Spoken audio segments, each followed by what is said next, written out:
Hello everyone, welcome back to my vlogs. So today day 2 of San Diego. ఈరోజు మేము ఇక్కడ ఏమేమి చేసినాం, ఏమేమి యాక్టివిటీస్ చేసినాం అనేది మీకు ఈ వీడియోలో నేను టోటల్గా ఎక్స్ప్లెయిన్ చేస్తాను. సో డీటెయిల్గా వెళ్తే మేము ఫస్ట్ క్యాబ్రిలో మాన్యుమెంట్ అనే ప్లేస్కి వచ్చినాం. ఇది ఒక వ్యూ పాయింట్ శాండియాగోలో చాలా వ్యూ పాయింట్స్ ఉంటాయి. ఇది one of the view point and one of the best view point. So మేము అండ్ మా అక్క వాళ్ళ ఫ్యామిలీ ఫస్ట్ మేము రీచ్ అయినాము అండ్ మా ఫ్రెండ్ వాళ్ళ ఫ్యామిలీ నెక్స్ట్ జాయిన్ అవ్వబోతున్నారు. ఈ క్యాబ్రిలో మాన్యుమెంట్ వ్యూ పాయింట్కి ఒక హిస్టరీ ఉంది, నేను మీకు ఫర్దర్గా వీడియోలో ఎక్స్ప్లెయిన్ చేస్తాను. ఇక్కడ మేము కార్ పార్కింగ్ చేసి మెల్లగా స్టార్ట్ అయినాము. మేము పొద్దున్నే వచ్చేసినాం ఈ ప్లేస్కి. అరౌండ్ 9:30కే మేము ఇక్కడికి రీచ్ అయినాం అనుకుంటా. జనాలు కూడా అప్పుడప్పుడే రావడం స్టార్ట్ అయింది, కానీ మేము అట్లా పొద్దున్నే రావడం చాలా మంచిదైంది. బికాజ్ రిటర్న్లో మేము వెళ్తూ ఉంటే అక్కడ కార్స్ది పార్కింగ్ దగ్గర ఎంత పెద్ద లైన్ ఉండేనో అప్పుడే అనుకున్నాం చాలా మంచిదైంది మేము పొద్దున్నే వచ్చేసిందని. ఇక్కడ ఈ మాన్యుమెంట్ కనిపిస్తుంది కదా, ఇదే క్యాబ్రిలో మాన్యుమెంట్. సో హిస్టరీ వచ్చేసి ఏంటంటే 1913 ఇయర్లో అప్పటి president, USA president 0.5 acre land తీసుకుని ఇక్కడ ఈ మాన్యుమెంట్ కట్టాలని చెప్పి రిజర్వ్ చేసిండే ఆ ల్యాండ్. కానీ ఫర్ సమ్ రీజన్ 1926 వరకు ఇది ఇంప్లిమెంట్ చేయలేదు. కానీ 1929 ఇయర్లో పోర్చుగీస్ కంట్రీ గవర్నమెంట్ ఈ స్టాచ్యూని చేసి యుఎస్ఏ గవర్నమెంట్కి డొనేట్ చేసిండే. సో 1930లో ఈ స్టాచ్యూ అనేది అక్కడ స్థాపించిండ్రు. సో ఇక్కడ నుంచి మీకు వ్యూ పాయింట్ ఎట్లా ఉంటుందో మీకు క్లియర్గా చూపిస్తా. చూడండి, అసలు ఆ సముద్రం కానీ వెనక మౌంటైన్స్ అండ్ అక్కడ దూరంగా డౌన్ టౌన్ చాలా బాగుండే ఈ వ్యూ పాయింట్. పిక్చర్స్కి కానీ చాలా మంచి ప్లేస్. మేమందరం కూడా చాలా పిక్చర్స్ తీసుకున్నాము, రీల్స్ చేసినాం అండ్ కిడ్స్ కూడా వాళ్ళ రీల్స్ చేసుకున్నారు, పిక్చర్స్ తీసుకున్నారు. మాన్యుమెంట్ ఎంత బాగా కనిపిస్తుంది కదా ఇక్కడ నుంచి. సో బేసికలీ ఏంటంటే శాండియాగో చాలా బ్యూటిఫుల్ సిటీ.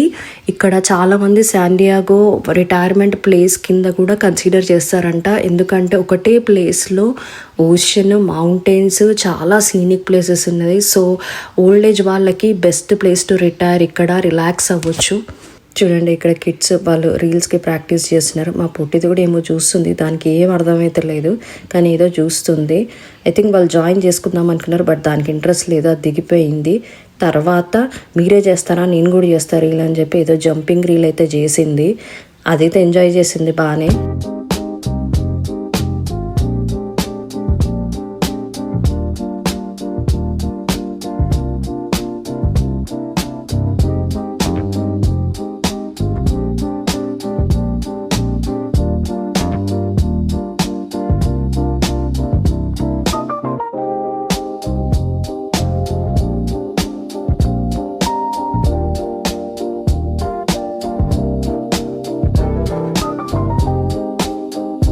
అక్కడ దూరంగా బిల్డింగ్స్ కనిపిస్తున్నాయి కదా పెద్ద పెద్దవి, అదే San Diego down town. San Diego down town కూడా చాలా పెద్దగా ఉంది. ఇంకా క్యాబ్రిలో మాన్యుమెంట్ వ్యూ పాయింట్ చూసేసినాక నెక్స్ట్ యాక్టివిటీకి మేము స్టార్ట్ అయిపోయినాం. ఇక్కడ మధ్యలో ఒక మాల్లో ఏదో పికప్ ఉంది అన్నుండే మా హస్బెండ్. సో మా హస్బెండ్ నేమ్ వచ్చేసి ప్రదీప్. ఇంకా తను పికప్ చేసుకునే లోపు ఇక్కడ తిరుగుదామని చెప్పి మేము లోపలికి వచ్చేసినాం. ఈ మాల్ అయితే చాలా డిఫరెంట్గా అనిపించింది నాకు. మామూలుగా అయితే అసలు ఇంత పెద్ద మాల్ అయితే నేను ఎక్కడ చూడలేదు. ఇదేదో నాకు ఏదో ఫోర్ట్ లోపలికి వచ్చినట్టు అనిపించింది, మాల్ లోపలికి వచ్చినట్టు అనిపించలేదు. ప్రిటీ మచ్ అన్ని స్టోర్స్ ఉండే ఈ మాల్లో. అసలు మధ్యలో అయితే అసలు ఫుడ్ కోర్ట్, ఇది ఫుడ్ కోర్ట్ కూడా చాలా డిఫరెంట్గా అనిపించింది నాకు. వేరే ఎక్కడ మాల్లో కూడా నేను ఇట్లాంటివి చూడలేదు.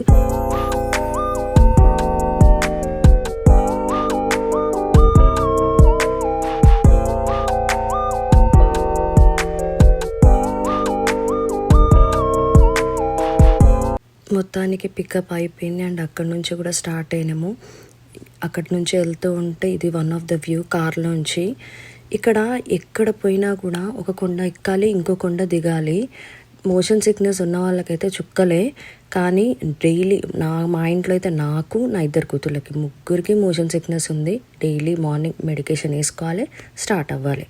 నిజంగానే డైలీ మెడికేషన్ ఇంపార్టెంటా, అవసరమా అంటే తప్పదు. ఇట్లాంటి వ్యూస్ ఎంజాయ్ చేయాలంటే మెడికేషన్ వేసుకోవాలి, మోషన్ సిక్నెస్ రానియకుండా చూసుకోవాలి.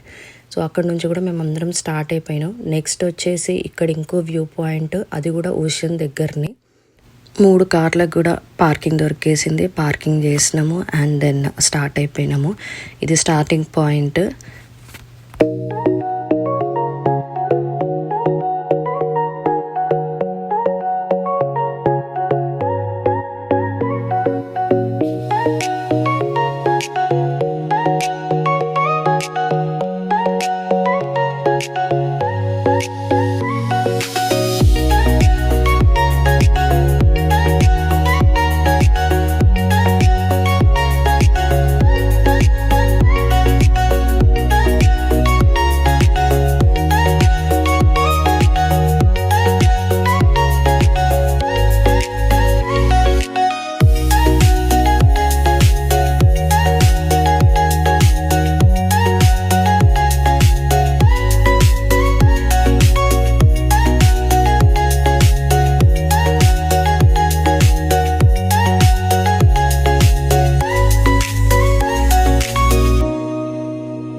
కాలిఫోర్నియా స్పెషాలిటీ ఏంటంటే మనము కాలిఫోర్నియాకి ఇయర్లో ఎప్పుడైనా రావచ్చు, ఏ సీజన్లో అయినా రావచ్చు. సీజన్కి తగ్గట్టు సీనిక్ వ్యూస్ ఉంటాయి అక్కడ. మేము పీక్ డిసెంబర్లో వస్తే కూడా మాకు అసలు అంత ఇంపాక్ట్ ఏం లేకుండే. చలికి అయితే ఆల్మోస్ట్ 15 days ఉన్నాము కాలిఫోర్నియాలో. నిజంగా అసలు అంత టూ మచ్ చలి అయితే ఏం అనిపించలేదు. ఇక్కడ చూస్తున్నారు కదా, అక్కడ వెనక అవే రోడ్స్. ఈ వ్యూస్ అన్నీ చూడాలంటే ఒక కొండ ఎక్కాలి, ఇంకో కొండ దిగాలి. ఇక్కడ మామూలుగా రోడ్స్ అన్నీ అట్లే ఉన్నాయి, కొండలు ఎక్కడము దిగడం. ఈ వ్యూ పాయింట్స్ అన్నీ చూడాలంటే నిజంగా పడుతుంది ఎక్కడం దిగడం. కానీ చాలా బాగున్నాయి ఒక్కొక్క వ్యూ. నెక్స్ట్ అక్కడ కిడ్స్ నెక్స్ట్ ఇక్కడ పక్కకి వెళ్తున్నారు, వాళ్ళని మేము ఫాలో అవుతూ వెళ్ళినాము.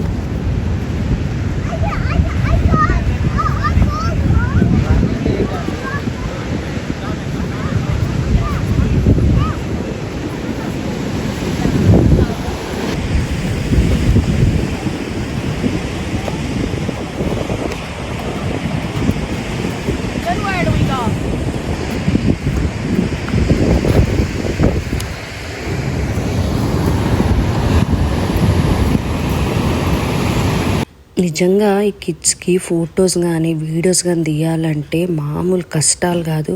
ఒకటి కిందకి చూస్తారు, పైకి చూస్తారు, ఇంకోరు లెఫ్ట్కి చూడమంటే రైట్కి చూస్తారు, రైట్కి చూడమంటే లెఫ్ట్కి చూస్తారు. మొత్తానికి నానా తంటాలు పడి కొన్ని ఫొటోస్ అయితే తీసిండ్రు ఇక్కడ.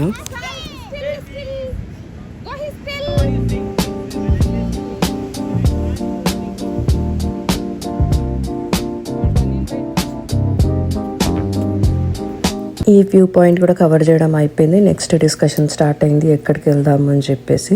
ఇంకా నెక్స్ట్ అందరికీ లైట్గా ఆకలి కూడా స్టార్ట్ అయింది. సో అందరం ఏంటంటే లైట్గా ఏదైనా తీసుకొని ఫుడ్ మధ్యలోనే పికప్ చేసుకొని కార్లోనే తినేసి నెక్స్ట్ యాక్టివిటీ స్టార్ట్ చేద్దాం అనుకున్నాము. నెక్స్ట్ యాక్టివిటీ వచ్చేసి ఒకటి బస్ బోట్ వచ్చేసి ఏంటంటే రోడ్డు మీద ఉంటే బస్సు, వాటర్లోకి వెళ్తే బోట్, సేమ్ థింగ్. సో అది చాలా ఎక్సైటెడ్ ఉండే అందరూ, మేము కానీ కిడ్స్ కానీ అసలు ఎట్లుంటుందో చూద్దామని చెప్పేసి. సో నెక్స్ట్ అది పార్ట్ 2లో కవర్ చేస్తాను. నా వీడియోస్ చూసి నన్ను సపోర్ట్ చేసిన వాళ్ళందరికీ చాలా చాలా థ్యాంక్స్. నేను ఇంతకుముందు చెప్పినట్టే నాకు మీ అందరి సపోర్ట్ చాలా అవసరము ఫ్యూచర్ వీడియోస్ అప్లోడ్ చేయడానికి. బికాజ్ మీ సపోర్టే నాకు మోటివేషన్ అండ్ నాకు ఈ పుష్ కావాలి అంటే మీ సపోర్ట్ కావాలి. Thank you so much for watching my videos. ఇంకా మంచి మంచి వీడియోస్తో నేను మీ ముందుకు వస్తాను. చాలా చాలా థ్యాంక్స్, పేరున థ్యాంక్స్ చెప్తున్నాను అందరికీ. Thanks for watching my videos.